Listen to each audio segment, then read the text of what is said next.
जय जय राजस्थान। हमने अपने पूरे राजस्थान की लगभग 6 संभागों की लोक देवियों का अध्ययन कर लिया है। आज अपने अंतिम संभाग बीकानेर संभाग, कौन सा संभाग? बीकानेर संभाग की लोक देवियां अपने पास में। इसकी बहुत ही शानदार ट्रिक है। इस ट्रिक के माध्यम से आप बीकानेर संभाग की सभी लोक देवियों को आसानी से याद रख सकते हो। तो बीकानेर संभाग की अपने पास में प्रमुख ट्रिक है अंता करे नाग भद्र ब्रह्म राय काली। ट्रिक क्या है? अंता करे नाग भद्र ब्रह्म राय काली। तो इसको आप 1-2 बार बोलोगे तो ट्रिक आसानी से याद हो जाएगी। अंता से क्या है? अंता माता। कर से क्या हो जाएगा? करणी माता। नाग से क्या हो जाएगा? नागणेची माता। भद्र से क्या हो जाएगा? भद्र काली माता। ब्रह्म से क्या हो जाएगा? ब्राह्मणी माता। राय से क्या हो जाएगा? राय माता। काली से क्या हो जाएगा? काली माता। वापस देखो एक बार। अंता से क्या हो जाएगा? अंता माता। कर से क्या हो जाएगा? करणी माता। नाग से क्या हो जाएगा? नागणेची माता। भद्र से क्या हो जाएगा? भद्र काली माता। ब्रह्म से क्या हो जाएगा? ब्राह्मणी माता। राय से क्या हो जाएगा? राय माता। काली से क्या हो जाएगा? काली माता। तो इस ट्रिक को आप याद रखिए। बीकानेर संभाग की सभी लोक देवियों को याद रख सकते हो और अपने को पता चल जाता है भाई ये इस संभाग की देवी है, तो हम उनका स्थान भी थोड़ा आसानी से बता सकते हैं। अब अपने पास में सबसे पहले देवी आती है अंता माता। कौन सी माता? अंता माता। तो अंता से अपने देवी आती है सबसे पहले अंता देवी। कौन सी देवी? अंता देवी। अंता देवी की मूर्ति है जो उष्ट्र पर आरूढ़ प्रतिमा है। कौन सी प्रतिमा? उष्ट्र पर आरूढ़ प्रतिमा है, इसलिए इसको बोलते हैं ऊंटों की देवी। क्या बोलते हैं? ऊंटों की देवी भी बोलते हैं, इसको ध्यान रखना। अंता देवी ये बीकानेर में स्थित है। कहां पर स्थित है? बीकानेर में। अंता देवी की प्रतिमा उष्ट्र पर आरूढ़ प्रतिमा है, इसको ऊंटों की देवी बोलते हैं और इस माता का मंदिर कहां पर है? बीकानेर में। ओके। अब आप आता अपने दूसरे नंबर पे करणी माता। कौन सी माता? करणी माता।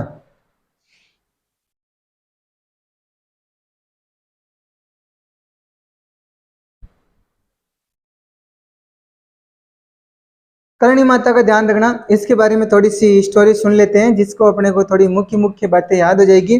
करणी माता। करणी माता के पिता का नाम था मेहाजी चारण। पिता का नाम क्या था? मेहाजी चारण। और इसकी माता का नाम था वीर कुंवरी। मेहाजी चारण के 5 पुत्रियां पहले थी। कितनी पुत्रियां? 5 पुत्रियां पहले थी। और 5 पुत्रियों के बाद में जब इनके कोई पुत्र की प्राप्ति नहीं हो रही थी तो इन्होंने एक माता है हिंगलाज माता। कौन सी माता? हिंगलाज माता की यात्रा की। हिंगलाज माता ने प्रसन्न होकर इनको पुत्र प्राप्ति का आशीर्वाद दिया। इसके बाद में ये घर लौटे। घर लौटने के बाद में 20 माह तक, कितने माह तक? 20 माह तक इनकी कोई संतान नहीं हुई। इनकी पत्नी है जो 20 माह तक गर्भ होने के बाद में भी इनकी कोई संतान नहीं हो रहा था। उसके बाद में सब चिंतित थे। जब 21वें माह में दुर्गा माता ने इनके सपने में आकर कहा कि मैं आपके पुत्री के रूप में जन्म लूंगी। तो फिर बाद में 21वें माह के गर्भ के बाद में करणी माता ने जन्म लिया था। कितने माह के गर्भ के बाद में? 21 माह के गर्भ के बाद में किसने जन्म लिया? करणी माता ने जन्म लिया। ध्यान रखना। करणी माता का जन्म सुआब गांव में हुआ। कौन से गांव में हुआ? सुआब गांव जोधपुर में हुआ सन 1387 ईस्वी में। कब हुआ था? 1387 ईस्वी में हुआ था, आश्विन शुक्ल सप्तमी को। ये लगभग 151 वर्ष तक जी थी। ध्यान रखना। और सन 1598 ईस्वी में चैत्र शुक्ल नवमी को इन्होंने क्या ली थी? समाधि। इनका बचपन का नाम रिद्धि भैया रिगू भाई था। क्या नाम था? रिद्धि भैया रिगू भाई था। लेकिन बचपन से ये क्या चमत्कारी थी, बहुत सारे इसने चमत्कार किए थे। चमत्कार करने के कारण इसका नाम क्या पड़ गया? करणी बाई। नाम क्या पड़ गया? करणी बाई पड़ गया। इन्होंने मतलब आसपास के क्षेत्रों में बहुत सारे चमत्कार किए थे। धीरे धीरे इनकी ख्याति में और भी ज्यादा वृद्धि हो गई और ये शुरू से तपस्वी जीवन जी रही थी। जैसे जैसे बड़ी हो रही थी फिर घर वालों ने इनको विवाह के बारे में बोला और विवाह का प्रस्ताव रखा। तो इन्होंने घर वालों को बात का सम्मान करते हुए विवाह का प्रस्ताव स्वीकार किया और इनका विवाह हुआ था मेहाजी बिट्टू के साथ में, साडी गांव बीकानेर।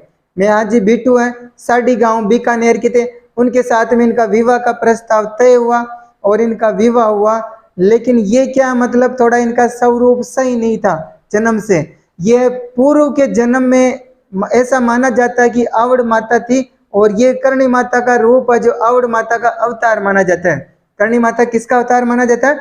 आवड़ माता का अवतार माना जाता है। पहले के जन्म में ये अपनी तपस्या पूरी सिद्ध नहीं कर पाई थी। वह पहले का जन्म तो इनका बहुत ही सुंदर था, इस जन्म में इसका स्वरूप सही नहीं था। तो इनका मतलब सगाई वगैरह सब तय हो गया। तो ये इसके जो मियाँ जी बिट्टू थे जिसके साथ में रिश्ता तय हुआ, वो भी मतलब इनको थोड़ा कम पसंद करते थे। करणी माता मियाँ जी बिट्टू को पसंद नहीं थी, और करणी माता स्वयं भी है जो तपस्वी जीवन जीना चाहती थी। इनका विवाह हो गया था। इनके करणी माता के बाद में इनकी एक और छोटी बहन हुई थी, गुलाब कंवर। कौन हुई थी? गुलाब कंवर। तो इनका विवाह होने के बाद में इन्होंने अपने पति मियाँ जी बिट्टू को कहा कि मैं आपके साथ में गृहस्थी जीवन नहीं जी सकती हूँ। कौन सा जीवन? गृहस्थी जीवन नहीं जी सकती हूँ। आप मेरी छोटी बहन गुलाब कंवर से शादी कर लीजिए और अपना गृहस्थी जीवन प्रारंभ कीजिए। तो फिर बाद में मियाँ जी बिट्टू ने अपनी दूसरी शादी गुलाब कंवर से कर ली थी। गुलाब कंवर सुंदर भी थी, तो मियाँ जी बिट्टू प्रसन्न हो गए और उन्होंने उनसे शादी कर ली। गुलाब कंवर और मियाँ जी बिट्टू के दोनों के पुत्र हुआ लाखन। कौन हुआ? लाखन। लाखन को करणी माता ने गोद ले लिया। लाखन को किसने गोद ले लिया? करणी माता ने गोद ले लिया। कुछ समय बाद में क्या हुआ? लाखन की जो कोलायत झील में डूबने से मृत्यु हो गई। क्या हो गया? कोलायत झील में डूबने से लाखन की मृत्यु हो गई थी। उसके कारण करणी माता को जो बहुत ही गुस्सा आया और वो क्रोधित हुई और उसने यमराज की स्तुति की। किसकी स्तुति की? यमराज की स्तुति की। यमराज जी प्रकट हुए और बोला कि बोलिए माता क्या हुआ? तो इन्होंने कहा मेरे पुत्र को वापस जीवित कीजिए। तो यमराज ने कहा कि ये विधि का विधान नहीं है, ऐसा नहीं हो सकता है, हम इसको जीवित नहीं कर सकते हैं, नियमों के विरुद्ध है। तो फिर करणी माता ने स्वयं अपने चमत्कार से, ऐसा माना जाता है कि उस लाखन को जीवित किया, और उन्होंने कहा कि आज के बाद में देपा जी बिट्टू का है कोई भी वंश है जो आपके वहाँ यमलोक में नहीं आएगा, यानी वो यहीं पे है जो चूहा बन के रहेगा, ऐसा माना जाता है। इसलिए ऐसा माना जाता है कि करणी माता के मंदिर में जो जो चूहे होते हैं वो इन्हीं के वंशज माने जाते हैं। तो ये मतलब एक चमत्कार भी है वहाँ। ऐसा लगता है वहाँ जितने भी चूहे हैं उनमें एक विशेष बात है, कोई रोग नहीं होता है। दूसरी बात, वहाँ ऐसी कोई दुर्गंध वगैरह भी नहीं आती है। तो ये चमत्कार के रूप में माना जा सकता है। तो ये इनकी मतलब करणी माता की थोड़ी सी स्टोरी थी। करणी माता के आशीर्वाद से ही हैं जो बीकानेर और जोधपुर बसे थे। करणी माता ने जो मेहरानगढ़ दुर्ग की नींव भी रखी थी।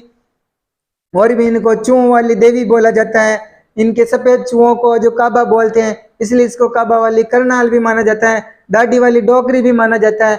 ये करणी माता के बारे में मुख्य मुख्य बातें हैं। तो अब थोड़ा सा इनके बारे में लिख लीजिए। करणी माता का मंदिर मुख्य रूप से देशनोक बीकानेर में। कहाँ पे?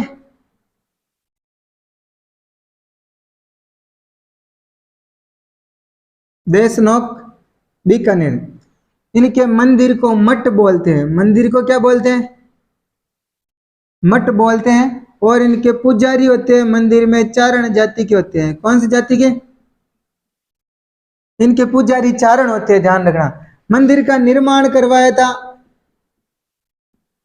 महाराजा कर्ण सिंह ने। मंदिर का निर्माण किसने करवाया?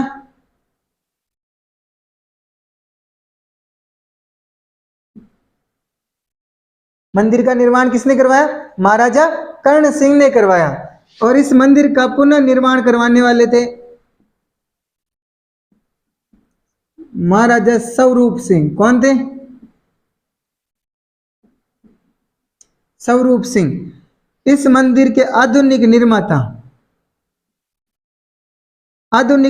माना जाता है महाराजा गंगा सिंह को। किसको माना जाता है? गंगा सिंह को माना जाता है, ध्यान रखना। किसको माना जाता है? गंगा सिंह को माना जाता है। इसके अलावा इस मंदिर के चांदी के दरवाजे, कौन से दरवाजे?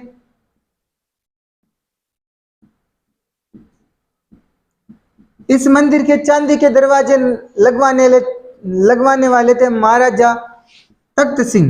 चांदी के दरवाजे लगवाने वाले कौन थे? महाराजा तख्त सिंह, ध्यान रखना। चांदी के दरवाजा लगवाने वाले थे महाराजा तख्त सिंह। और इस मंदिर का मुख्य दरवाजा इस मंदिर का मुख्य दरवाजा लगवाया था सेठ चांदमल ठड्डा ने। किसने लगवाया? सेठ चांदमल ठड्डा ने लगवाया। वापस देखिए एक बार, करणी माता का मंदिर मुख्य रूप से कहाँ है?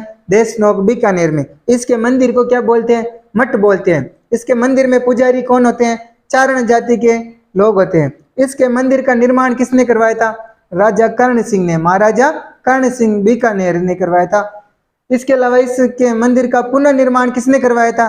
महाराजा स्वरूप सिंह ने करवाया। इस मंदिर के आधुनिक निर्माता किसको माना जाता है? महाराजा गंगा सिंह को। किसको माना जाता है? महाराजा गंगा सिंह को। इस मंदिर के चांदी के दरवाजे लगवाने वाले थे तख्त सिंह। चांदी के दरवाजे लगवाने वाले कौन थे? तख्त सिंह थे, ध्यान रखना। इसके अलावा इस मंदिर के मुख्य दरवाजा का निर्माण करवाने वाले थे सेठ चांदमल ठड्डा। कौन थे? सेठ चांदमल ठड्डा। तो ये इस माता के मंदिर के बारे में मुख्य बातें थे। इसके अलावा इस माता का जन्म हुआ था, जन्म सन 1387 ईस्वी में। 1387 ईस्वी में आश्विन शुक्ल सप्तमी को स्वाप गांव जोधपुर,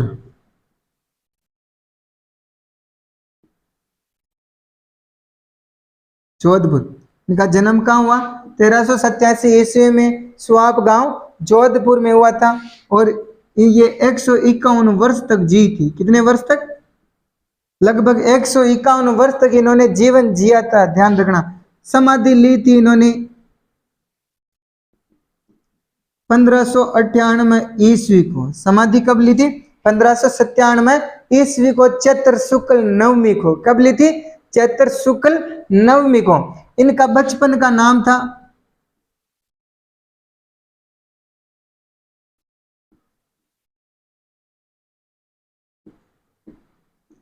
रिद्धि भैया रिगू भाई। बचपन का नाम क्या था? रिद्धि भैया रिगू भाई, ध्यान रखना। इनके पिताजी का नाम क्या था? मेहाजी चारण। माता का नाम क्या था? वीर कुंवरी था। करणी माता का विवाह किनके साथ में हुआ था? अभी अपने स्टोरी पढ़ी थी। विवाह हुआ था करणी माता वेड्स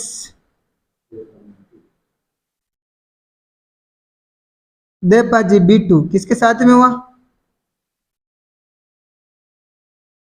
देपाजी बीटू के साथ में इनका विवाह हुआ था, ध्यान रखना। इसकी करणी माता की बहन थी, बहन कौन थी? करणी माता की बहन थी गुलाब कंवर। गुलाब कंवर के साथ में वापस दूसरी शादी की किन्होंने?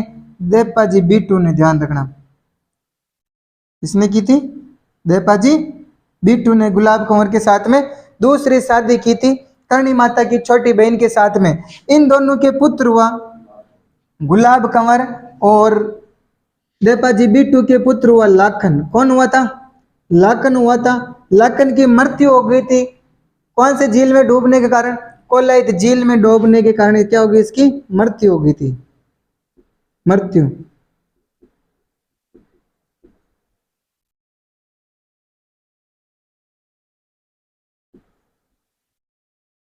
कोलाइत झील में डूबने से लाखन की क्या होगी? मृत्यु हो गई थी। लाखन को करणी माता ने गोद लिया था। करणी माता ने क्या लिया था? गोद लिया था। ये करणी माता के मंदिर और इनके जन्म के बारे में और इनके विवाह के बारे में थोड़ी सी आपको जानकारी रखनी है। इसके अलावा करणी माता को और किन नामों से जाना जाता है और इन्होंने क्या किया था?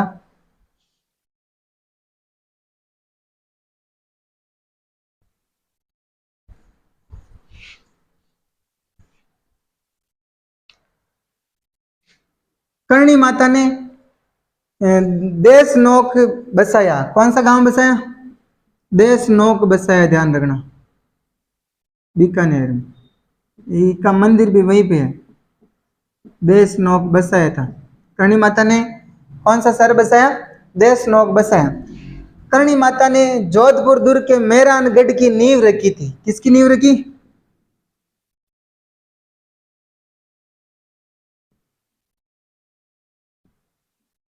मेहरानगढ़ की नींव रखी। इन्हीं के आशीर्वाद से जोधपुर और बीकानेर बसाया गया है, ऐसा माना जाता है। करणी माता के आशीर्वाद से जोधपुर और बीकानेर बसाया गया था। इनको माना जाता है बीकानेर के राठौड़ों की आराध्य देवी। क्या माना जाता है? बीकानेर के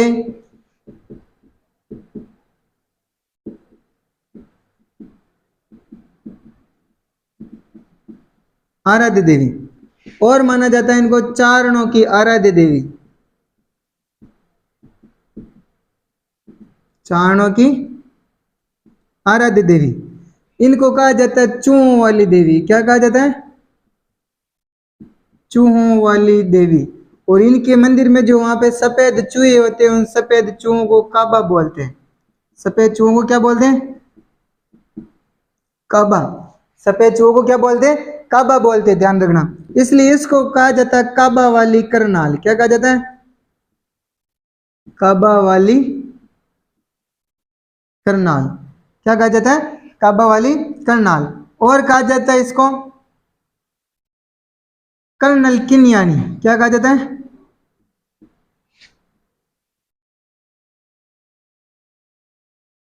कर्नल किन्यानी भी कहा जाता है। इसके अलावा करणी माता को कहा जाता है डाडी वाली डोकरी। क्या कहा जाता है? डाडी वाली डोकरी। करणी माता को और क्या कहा जाता है? डाडी वाली डोकरी।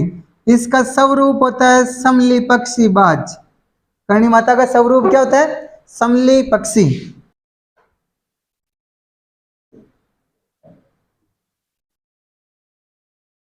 करणी माता का स्वरूप क्या होता है? समली पक्षी बाज होता है।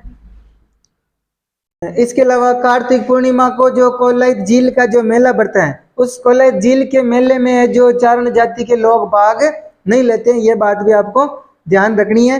और इसके मंदिर के पास में कौन सी कढ़ाइयाँ रखी हुई है? सावन भादों की कढ़ाइयाँ रखी हुई है। ये मुख्य मुख्य बातें आपको करणी माता के बारे में ध्यान रखनी है। एक बार वापस देखिए, करणी माता ने क्या बसाया? देशनोक बसाया। क्या बसाया?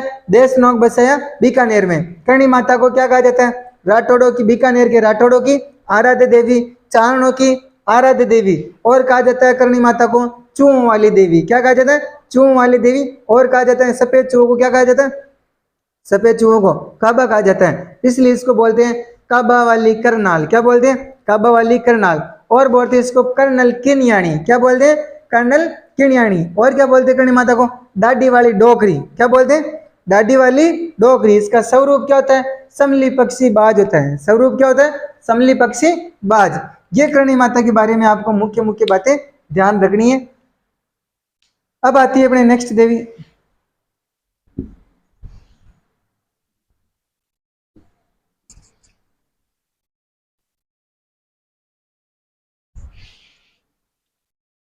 अब आती है अपने तीसरे नंबर पे नागणेची माता। कौन सी माता?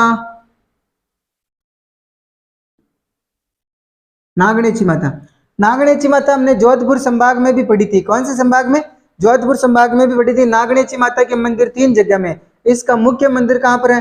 नगाना गांव बाड़मेर में। मुख्य मंदिर कहाँ पर है?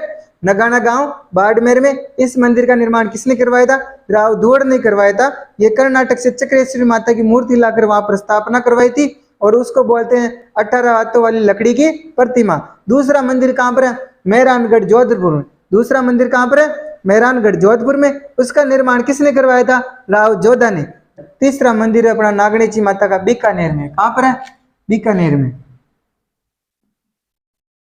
नागणेची माता बीकानेर। इसका निर्माण करवाया था राव बीका ने। निर्माण किसने करवाया?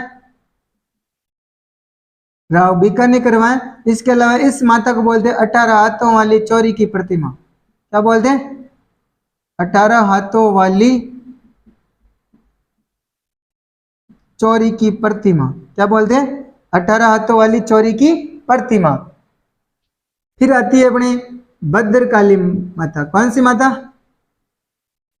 भद्रकाली माता।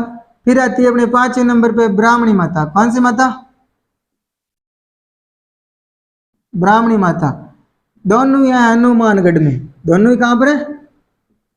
हनुमानगढ़ में। एक और अपने ब्राह्मणी माता कहां पर है? एकमात्र ऐसी देवी जिसकी पीठ की पूजा की जाती है। कहां पर है? ये अपने ब्राह्मणी माता सोरसेन 12 में। कहां पर है? सोरसेन 12 में है। एकमात्र ऐसी देवी जिसकी पीठ की पूजा की जाती है ब्राह्मणी माता, वो सोरसेन 12 वाली, ये ब्राह्मणी माता हनुमानगढ़ में। फिर आती है अपने राय माता। कौन सी माता? राय माता, एक आती है अपने काली माता। कौन सी माता? काली माता। ये काली माता ध्यान रखना, ये दोनों है चुरू में। ये दोनों कहां पर है? राय माता काली माता चुरू में। एक अपने कालिका माता। कौन सी माता? कालिका माता। वो कालिका माता अपने चित्तौड़गढ़ में है। कहां पर है? चित्तौड़गढ़ में, ध्यान रखना। और ये काली माता कहां पर है? चुरू में। तो ये अपना बीकानेर संभाग खत्म होता है। हमने सातों संभागों की लोक देवी का बहुत ही शानदार तरीके के साथ में और बहुत ही अच्छे तरीके के साथ में अध्ययन किया है। ध्यान रखना, ये जो हम लोक देवियों का अध्ययन किया है पूरा 99.99% इनसे एक भी पर्सन बाहर नहीं जाएगा। पूरा गारंटी के साथ में अगर ध्यान से पढ़ा है तो इनसे कोई पर्सन बाहर नहीं जाएगा, इनसे कोई पर्सन एक्स्ट्रा नहीं पूछा जाएगा। हमने बहुत ही सरल तरीके से, बहुत ही एनजीओ के रूप में अच्छे तरीके से, अच्छे ट्रिकों के साथ में अध्ययन किया है। तो आप अच्छे से पढ़िए और अच्छा लगे वीडियो तो लाइक और सब्सक्राइब और शेयर जरूर करें अपने दोस्तों को। धन्यवाद। ऐसे ही लगातार वीडियो देखने के लिए चैनल को लाइक और बेल आइकन पर जरूर क्लिक करें, जैसे ही आपको नया वीडियो मिले उसकी सूचना मिल जाए। धन्यवाद।